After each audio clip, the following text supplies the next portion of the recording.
Muy buenas noches, muy bienvenidos sean una vez más a nuestro estudio de Historia de la Iglesia. Le damos la bienvenida a cada uno de ustedes que está conectado con nosotros y bueno, esperando que Dios les bendiga de una manera muy especial, con sus ricas bendiciones, con su amor y su misericordia y con su bendita palabra. Hoy estamos nuevamente en un estudio más, un viernes más, transmitiendo Historia del Cristianismo, conociendo nuestro legado, conociendo nuestra historia, nuestra herencia, conociendo nuestros antepasados, nuestros antecedentes como iglesia. Y que bueno, como estamos viendo a estas alturas ya la iglesia tiene una historia sumamente importantísima en la humanidad. Ha aportado muchísimo, como hemos ido viendo cada semana. La iglesia ha aportado una inmensidad de cosas más allá de la vida espiritual o intelectual. También ha aportado en lo científico, en lo filosófico, como hemos visto en algunos capítulos. Y que bueno, esto ha llevado a que la iglesia siempre ha sido la bendición a las naciones, como Jesús lo anunció. Y bueno, hoy nos corresponde estudiar un capítulo muy interesante en cuanto a qué es lo que pasa en la iglesia en la Edad Media, que ya hemos venido recordando algunos capítulos de la Edad Media, pero bueno, hoy especialmente estamos hablando de un capítulo donde ya se descara o se abre abiertamente la corrupción dentro de la iglesia, ¿no? Cuando me refiero dentro de la iglesia, no estoy mezclando el cristianismo auténtico con el paganismo y en ese cristianismo auténtico se haya metido la iglesia, no, sino que la famosísima iglesia en general, que bueno, había muchas gentes, había muchos hombres y mujeres piadosos y santas, que bueno, tendrían que estar en medio de estas circunstancias de paganismo y de corrupción, puesto que en medio de todo ello Dios tendría que seguir hablando. Como vimos la semana pasada, hablamos sobre una corrupción y una inmoralidad tremenda, pero bueno, yo creo que el descaro o el auge, como dice el capítulo, el auge de la corrupción papal, bueno, se vio descomunalmente como nunca en la historia. Y esto lo estaremos analizando en los próximos minutos. Y bueno, en medio de toda esa corrupción siempre hubo, aunque por lo menos algunas velas, que esas velas permanecieron hasta que volvió a aparecer la luz del Señor. Y bueno, damos gracias a Dios por estos hombres que se levantaron en esa época y que bueno, estaremos hablando en los próximos minutos. Sin duda, este es el periodo más crítico que ha pasado en nuestra historia. Definitivamente creo que este es el periodo del siglo VIII al siglo IX o al siglo X, que ya entramos al reino milenial, o al siglo 1000, perdón, al año 1000, más bien dicho.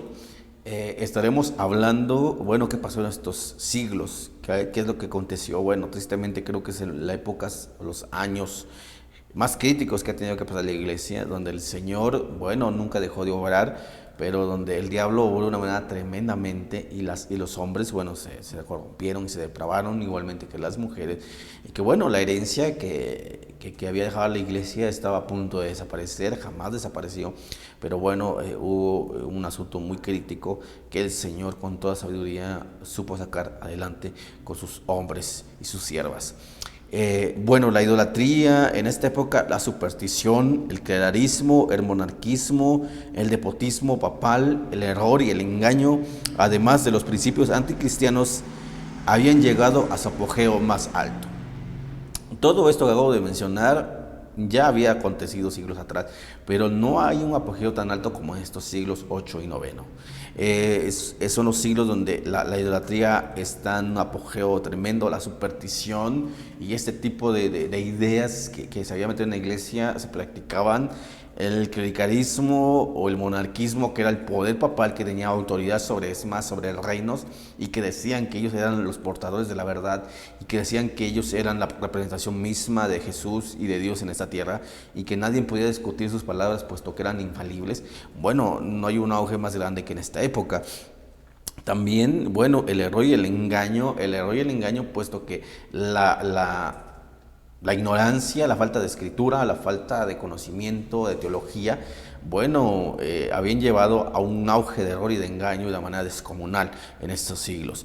Además de los principios anticristianos que habían llegado, bueno, dentro de la misma iglesia ya los principios eran mismos anticristianos. La esencia del cristianismo bíblico estaba perdiendo, ahí se había perdido en gran parte, que bueno, eran principios no cristianos, sino todo lo contrario, anticristianos, los que se vivía y se practicaba en esa época.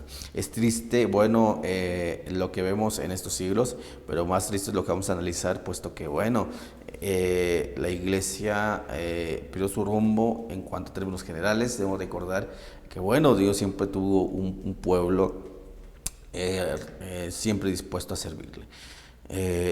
Los estudios bíblicos y teológicos se encontraban abandonados definitivamente, y esto ha llevado a que la religión en la época sea solo externa y sin frutos. Totalmente la teología y la doctrina bíblica se habían abandonado, se habían dejado al olvido, puesto que vamos a ver qué es lo que en más enfocaban estos hombres, el clérigo, qué es lo que anunciaban al pueblo, qué es lo que enseñaban en las iglesias, qué es lo que transmitían, y que bueno, no era nada de teología, nada de doctrina bíblica, era totalmente distinta a las enseñanzas, y que bueno, en estas épocas debemos recordar que la iglesia no disfrutaba de una Biblia en su casa, puesto que solamente le ha permitido que el clérigo debía leerla, puesto que él tenía la interpretación correcta, y la autoridad y el conocimiento para hacerla. Además que, bueno, alguien pudiera tener una Biblia en su casa, no era nada con fruto, puesto que había mucha ignorancia, no había lectura ni escritura entre el pueblo en general. Y bueno, esto llevó a que estos hombres abandonaran, los clérigos abandonaran la teología bíblica y profunda, y se enfocaran solamente a mandamientos de hombres, a enseñanzas que, bueno, bien les parecía a ellos, para el bien de sus bolsillos y para el bien de su comunidad corrupta. Bueno, quiero hablar sobre la corrupción del papado. En términos generales, creo que el papado siempre se vio envuelto en escándalos durante, a principios del siglo IV hasta inicios de la Reforma. Bueno, esto es una verdad innegable. El papado siempre se ha visto envueltos en escándalos, en corrupciones, en inmoralidades, en cantidad de cosas. Pero creo que en estos siglos 8 y 9, vuelvo a repetir, es donde el pueblo mismo ya estaba harto de la vida de los papados. Imagínense, nunca antes en el siglo el mismo pueblo exigía que el papado fuera quitado, puesto que ellos propios mismos miraban que el papado estaba en un nivel de inmoralidad nunca antes visto en la historia, un nivel de corrupción política y económica jamás antes visto en la historia. En que bueno, el pueblo, a pesar de que era ignorante, bueno, se daba cuenta de tantas cosas, que bueno, ellos mismos estaban hartos de la vida que llevaban estos hombres. Los obispos de la época ya no solo querían gobernar a sus fieles, porque ellos miraban como un gobierno a sus fieles, y literalmente gobernaban a la iglesia. Ya no era un asunto de pastoreo que el Señor Jesús enseñó, o que los padres apostólicos, o que los hombres piadosos que se levantaron durante la Edad Media.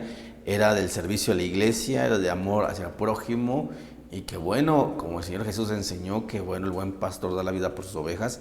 En este caso, bueno, ellos no solamente habían quitado estos textos bíblicos y no los enseñaban, sino que gobernaban a la iglesia como cualquier político gobierna una nación. Y no solamente esto les bastó, no tenían una satisfacción total el querer gobernar solamente a los fieles, sino que fueron más allá. Sus pretensiones se hacían cada vez mayores, pretendían tener derecho de una manera descomunal, de una manera tremenda, el destronar a los reyes a su antojo. Esto era una de las pretensiones que quería alcanzar el papado, no solamente tener autoridad y el reino de la iglesia, sino también ya destronar y tener autoridad sobre la misma política, sobre los reyes del tiempo.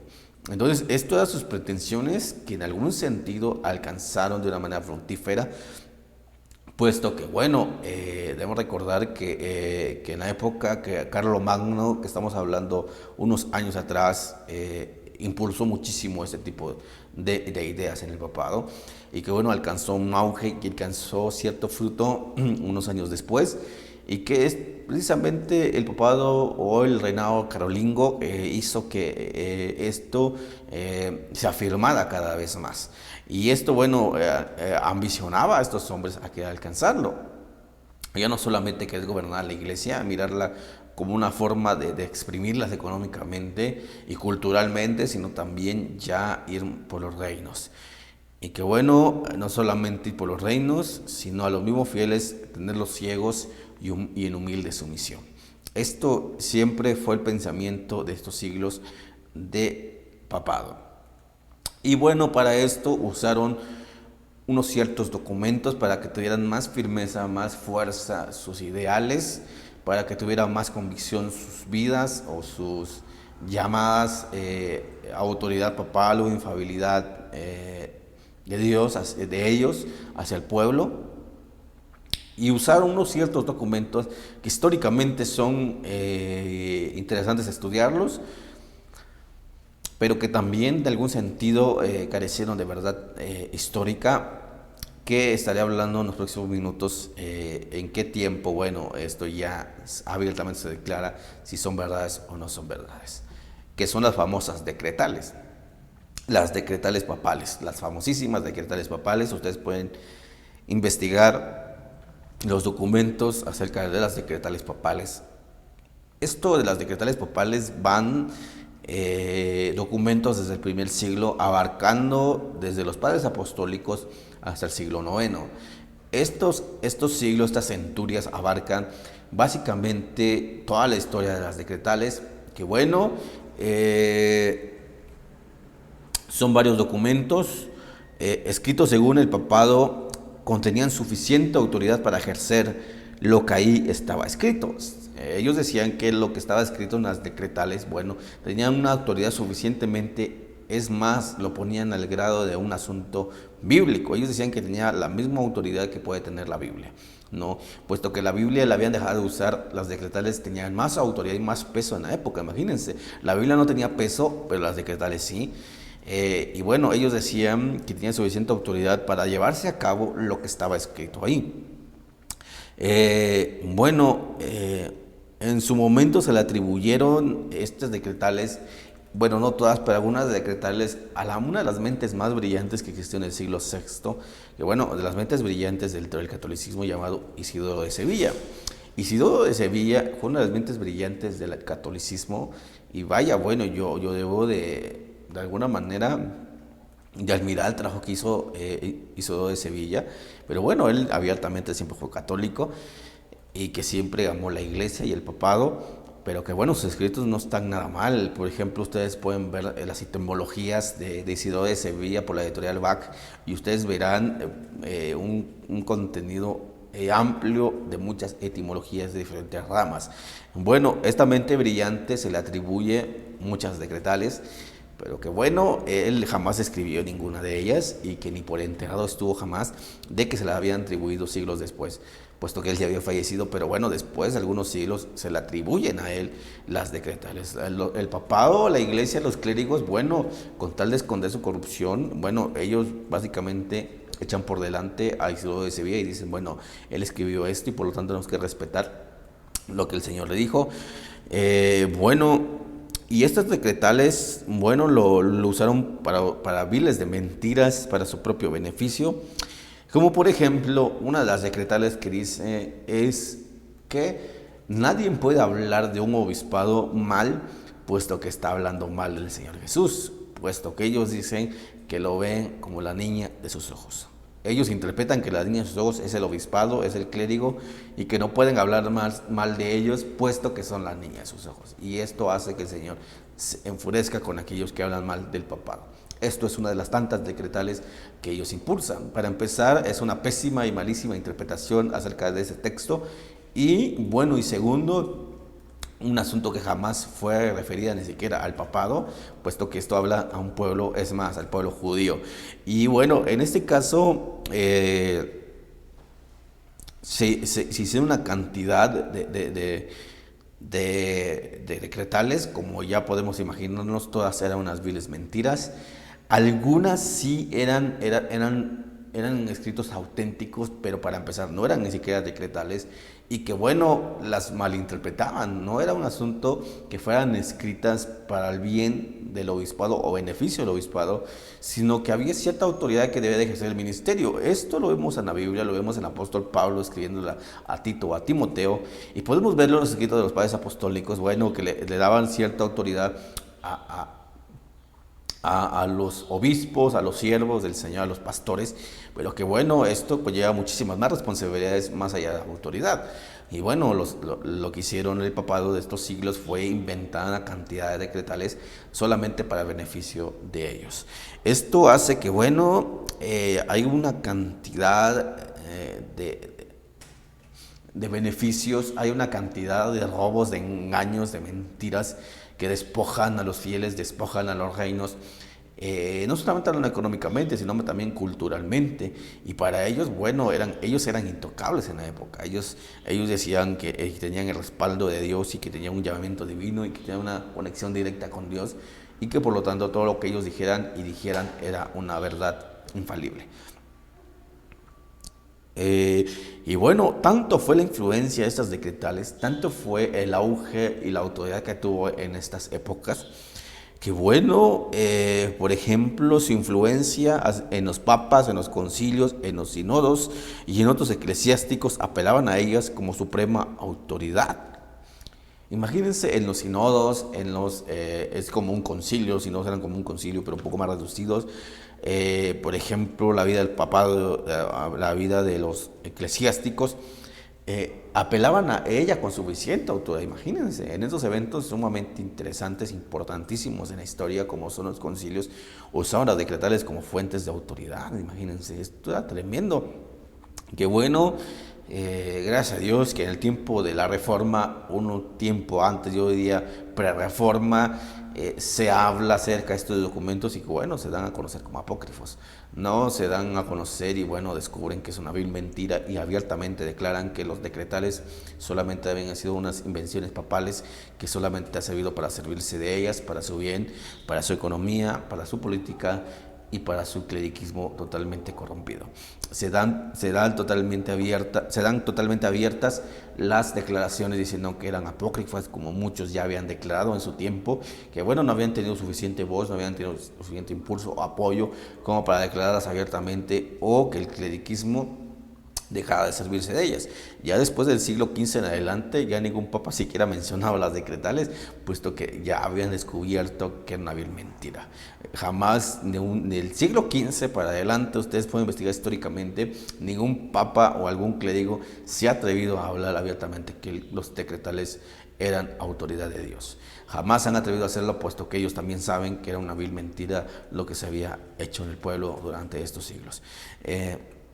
Bueno, esto era una de las cosas que ellos hicieron para impulsar su vil engaño, para impulsar su política y su ambición que tenían. Esto les sirvió muchísimo de impulso, de palanca, para llegar a los lugares que ellos pretendían llegar.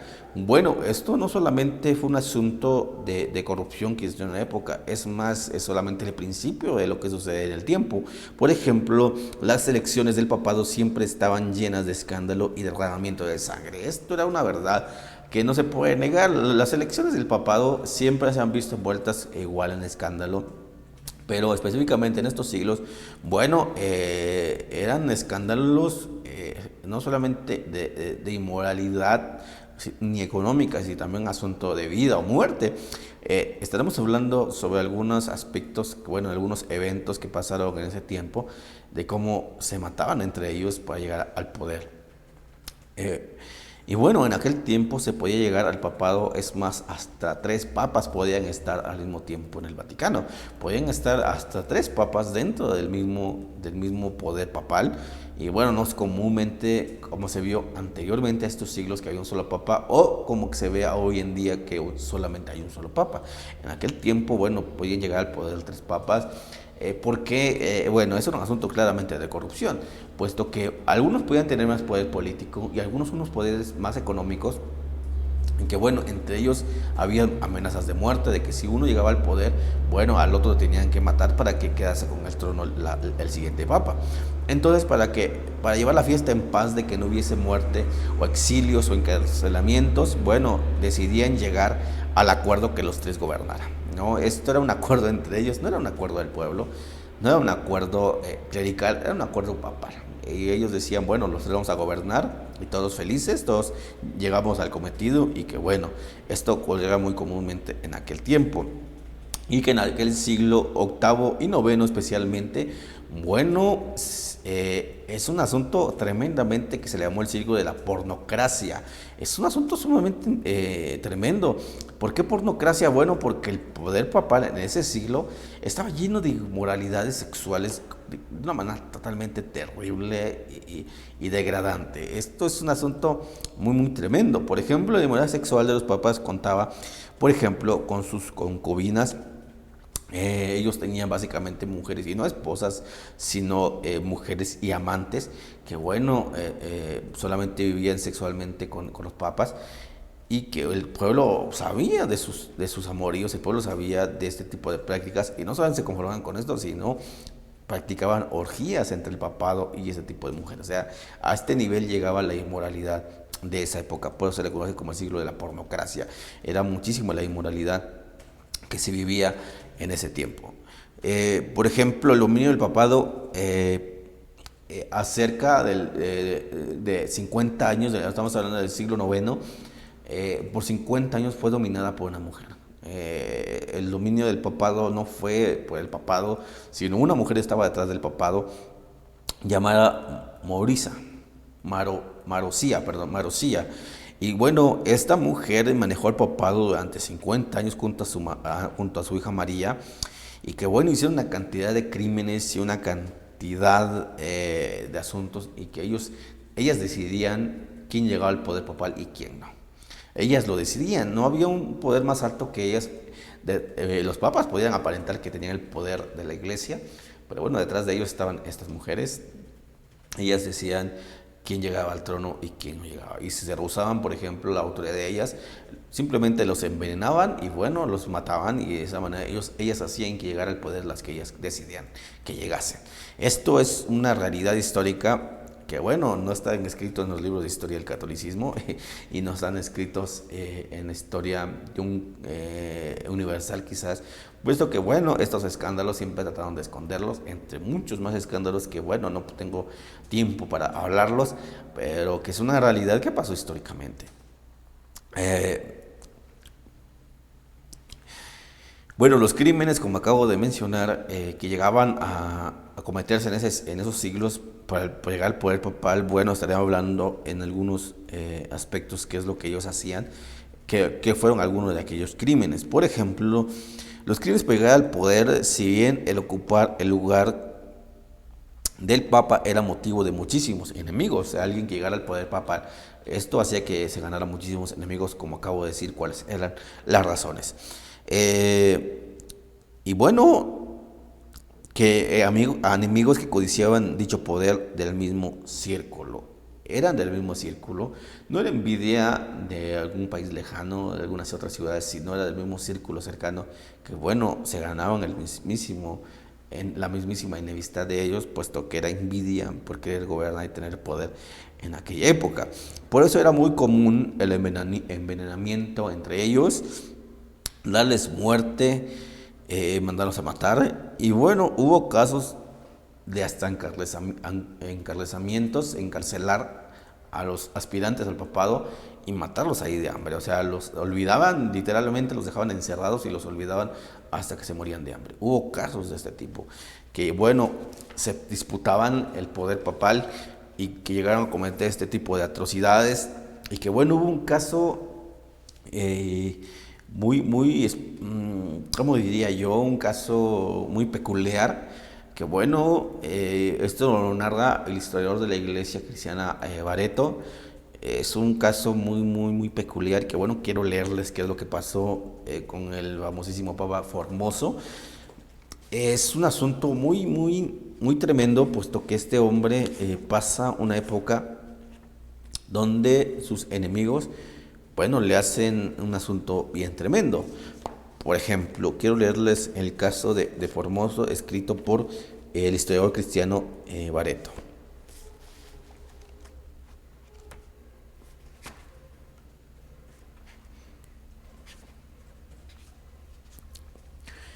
Formoso, obispo de Porto, fue el que encabezó la famosa conspiración de Gregorio el Nomenclator, que tenía por objeto entregar la ciudad de Roma a los sarracenos. Cuando la conspiración fue descubierta, Juan VIII excomulgó y depuso a Formoso. El sucesor de Juan VIII restituyó a Formoso el episcopado. El año 891 Formoso fue elegido papa al mismo tiempo que otra parte del clero y del pueblo elegía a Sergio para el mismo puesto. Los dos pretendientes se presentaron en la iglesia y ambos exigían ser consagrados. Ambos querían ser papas. Ahí se inició una batalla cruel. El partido de Sergio fue vencido y Formoso, pasando por encima de los cadáveres, imagínense, mataron por el papado, pasando por encima de los cadáveres, subió todo ensangrentado al altar y fue consagrado papa. Imagínense, en medio de tanta sangre lo declararon papa. Esto es tremendo. Después de la muerte de Formoso, Sergio fue de nuevo aquel candidato, pero su partido fue vencido, siendo elegido Bonifacio VI, el Papa Bonifacio VI, quien solo vivió algunos meses.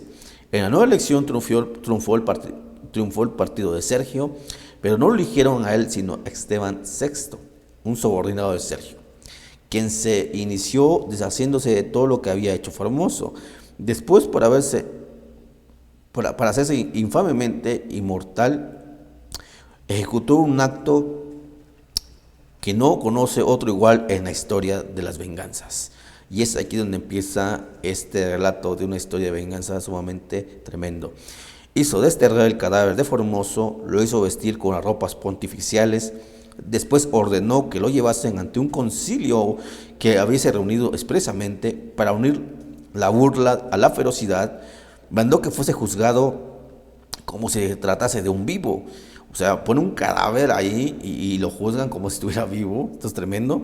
El mismo papa que presidía el concilio llamó por su nombre a difunto Formoso e hizo contra él toda suerte de acusaciones, ordenándolo al cadáver que contestase las preguntas. O sea, pregúntale a un cadáver que contestase las preguntas. Esto es tremendo.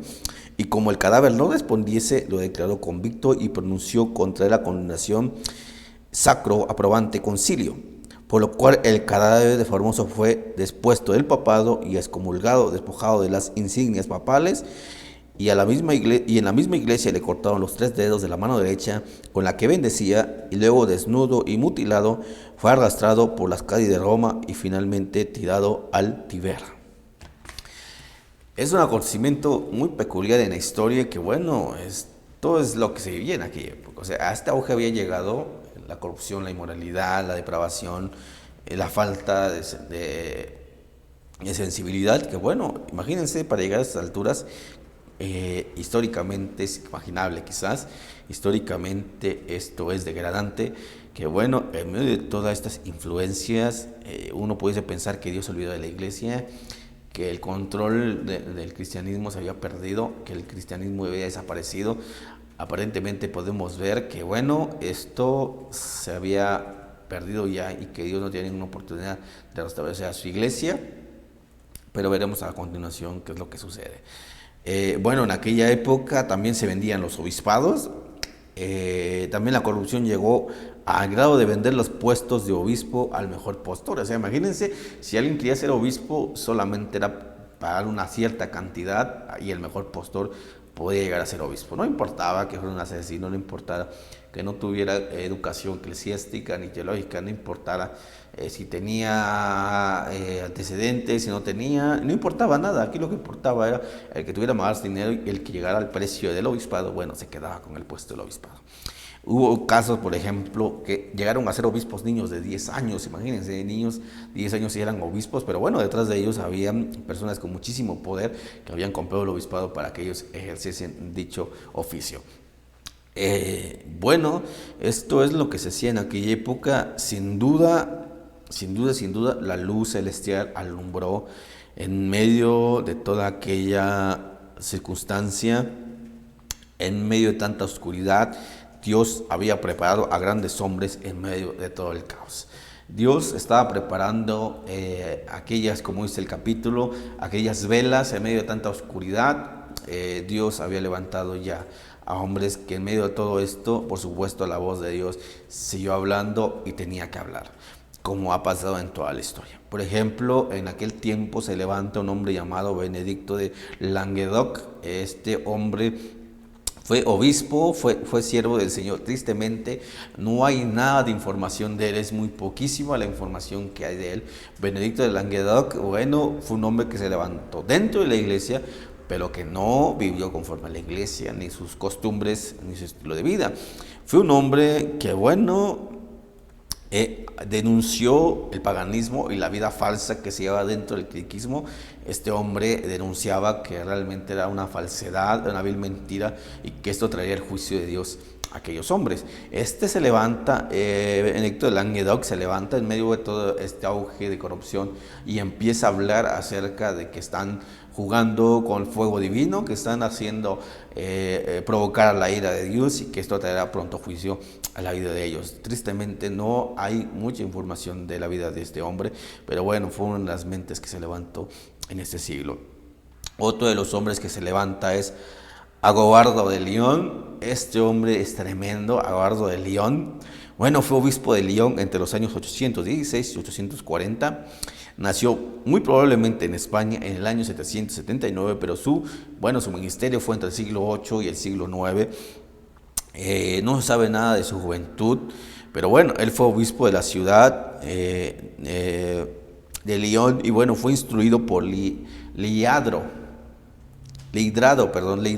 Este hombre lo instruye y bueno, Lidrado es uno de los obispos de Carlomagno, bueno, de esa línea, y que bueno, es el maestro de Agobardo de León. Sin duda, Agobardo de León fue una de las figuras insignes del Imperio Carolingio y del Renacimiento cultural. Denunció abiertamente el culto a las imágenes. Como hemos estado hablando hace unos minutos, bueno, el culto a las imágenes estaba en su pleno auge en este siglo y que bueno, Agobardo lo denuncia abiertamente y dice que esto es ir en contra de la majestad, de la divinidad de Dios, y que esto no es nada correcto, no es nada sano para la vida de la iglesia, y denuncia abiertamente esto, además de las prácticas litúrgicas sin bases bíblicas, que era básicamente todo aquello que se llevaba dentro de la iglesia era sin bases bíblicas. Vuelvo a decir, se dejaban guiar por las decretales, se manejaban por los sínodos y los concilios, que bueno, ahí establecían sus enseñanzas, y que bueno, no había casi nada de rastro de teología ni enseñanza bíblica.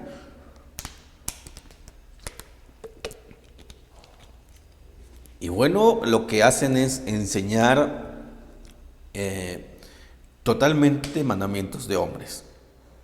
Y bueno, Agobardo dice que bueno, todo lo que están enseñando no tiene un sustento bíblico, no tiene nada de autoridad bíblica, y que todo lo que están haciendo es simplemente engañar y mentir a la iglesia.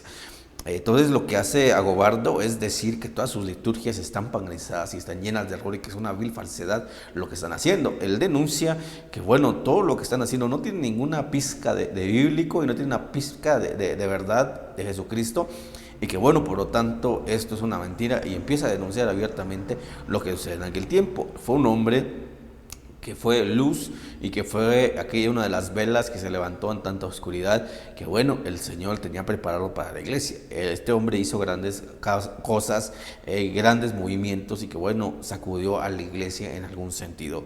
Pero nada se compara con el último hombre que quiero mencionar, nada se compara con que yo diría el hombre de Dios del siglo de ese tiempo, del siglo VIII y IX, el hombre de Dios de aquella época, que no solamente habló y denunció, sino que hace un levantamiento de la luz bíblica y teológica que se había perdido ya y que estaba totalmente por los suelos. Este hombre levanta, y no solamente esto, sino que bueno, esto hace que la iglesia retome en cierto sentido alguna reforma.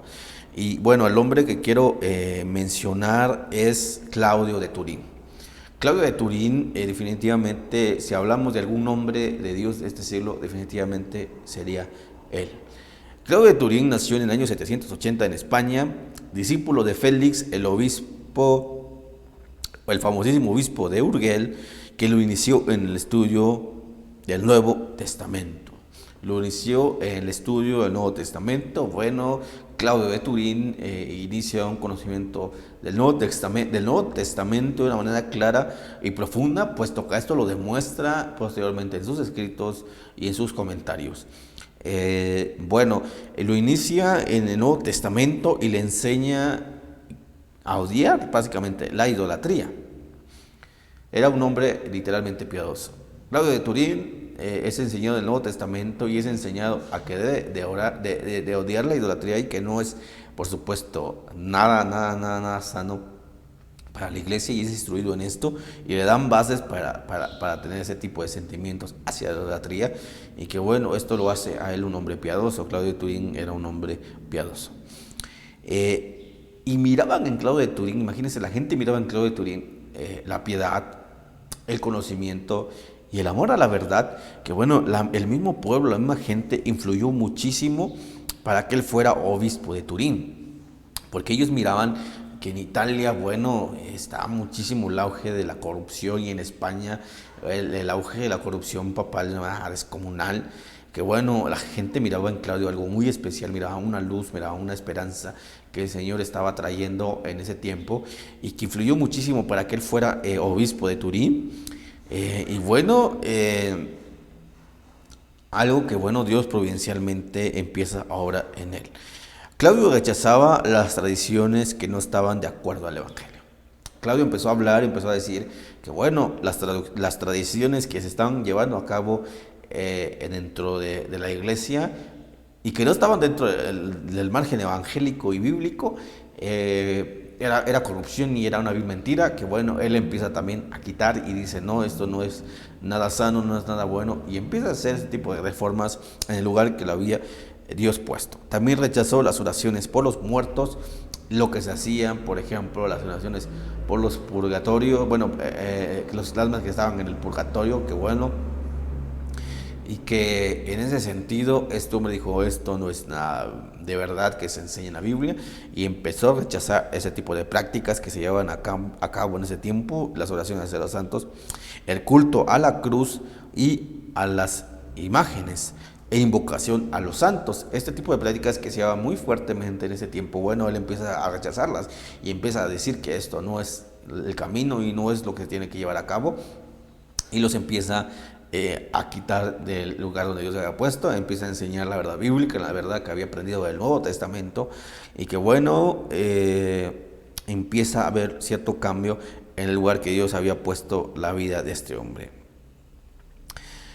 Por ejemplo, Barreto dice algo muy interesante, igual lo podemos encontrar en el libro de Juan Barreto, en su libro La Marcha del Cristianismo, y bueno, algo que dice Claudio de Turín. Voy a citar textualmente lo que dice Claudio de Turín acerca de, bueno, lo que se vive en ese tiempo y lo que él pretendía enseñar.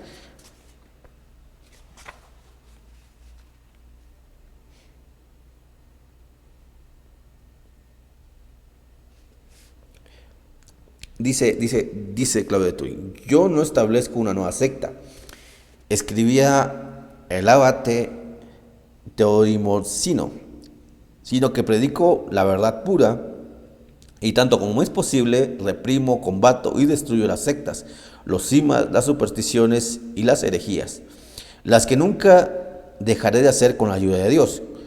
Constreñido a aceptar el episcopado, he venido a Turín, donde encontré las iglesias llenas de abominaciones, de imágenes, y porque empecé a destruir todo lo que el mundo adoraba, y todo el mundo se ha puesto a hablar en mi contra. Dice: no creemos que haya algo de divino en la imagen que adoramos.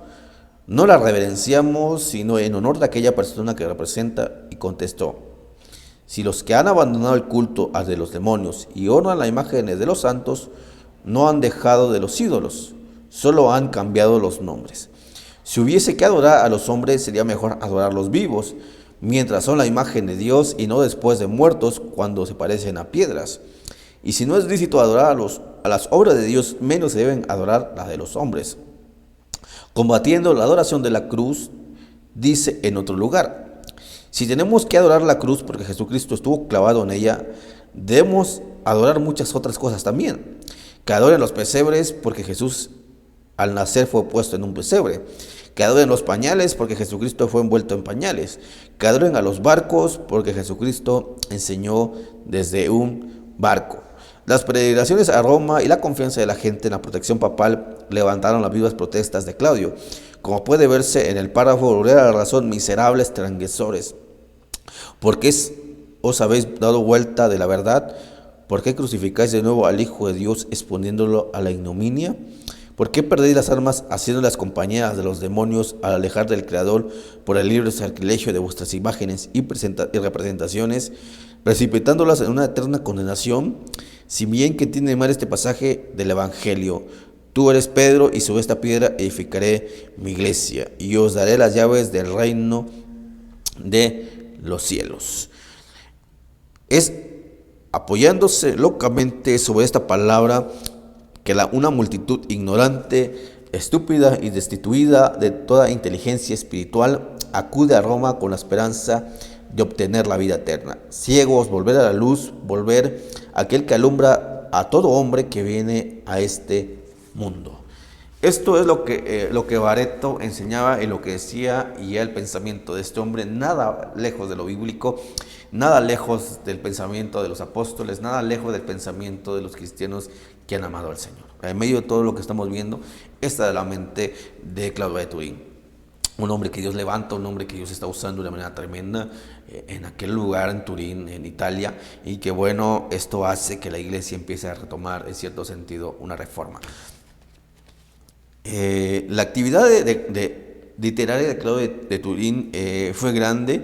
Por ejemplo, en el año 814 publicó 3 comentarios sobre el libro del Génesis, en el año 815 4 comentarios al libro del Éxodo, y en el año 828 sus explicaciones sobre el Levítico. También publicó comentarios a las cartas paulinas.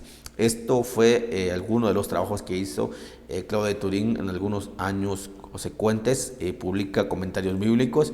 Bueno, Claudio de Turín muere precisamente en Turín en el año 839, sin ser excomulgado. Esto es tremendo, esto es extraordinario, sin ser excomulgado ni destituido de su puesto. O sea, imagínense el poder papal que hemos visto, la corrupción que había. Bueno, el episcopado que tenía Claudio de Turín fue intocable, fue intacto. No hubo jamás un destronamiento, si lo queremos ver así, o excomulgamiento. No fue jamás destituido de su puesto. Dios lo puso ahí en medio de toda aquella corrupción y oscuridad, y Dios ahí lo permaneció. Y definitivamente Dios fue el que lo sostuvo, puesto que todo lo que hemos visto, si no hubiera sido la mano de Dios que sostuvo a Claudio de Turín, bueno, ella terminó en una de las tantas tragedias que mencioné hace unos minutos. Pero bueno, él fue inmovible donde Dios lo había puesto, en el obispado. Gozó buena parte del favor y bueno, y el apoyo de muchas personas, puesto que él tenía hambre y sed de justicia. El pueblo tenía hambre y sed de justicia. Bueno, él siempre gozó del apoyo y la simpatía del pueblo. Aparte que, bueno, también gozaba de la protección del emperador de la época. Gozaba de la protección del emperador, gozaba de la simpatía y el agrado del pueblo, y gozaba de la protección divina. Fue un hombre que Dios lo guardó de una manera tremenda. Los pobres de Lyon y los valdeses, que estaré hablando unos capítulos más adelante acerca de los valdeses, que bueno, ellos retomaron el legado de este hombre, retomaron el legado de Claudio de Turín. Sin duda la luz del Evangelio nunca se ha apagado en los momentos más críticos de la historia. Seguirá alumbrando hasta que venga el Señor Jesús por su amada iglesia. Esta es una verdad que bueno, damos gracias al Señor por ello, que en medio de una crisis que pueda haber mundial, nacionalmente, Dios siempre nos hablará, el Señor siempre nos dará su camino y a su verdad, y que bueno, en esta época lo hemos visto. Damos por terminado este estudio, damos por terminado esta enseñanza. Espero que haya sido de muchísima bendición, y sigamos orando para que Dios siga levantando hombres y siga levantando mujeres, como mencionaré también posteriormente, mujeres, para que sigan siendo luz para su iglesia. Damos por terminado este capítulo. Nos vemos en la próxima transmisión, y que el Señor les bendiga.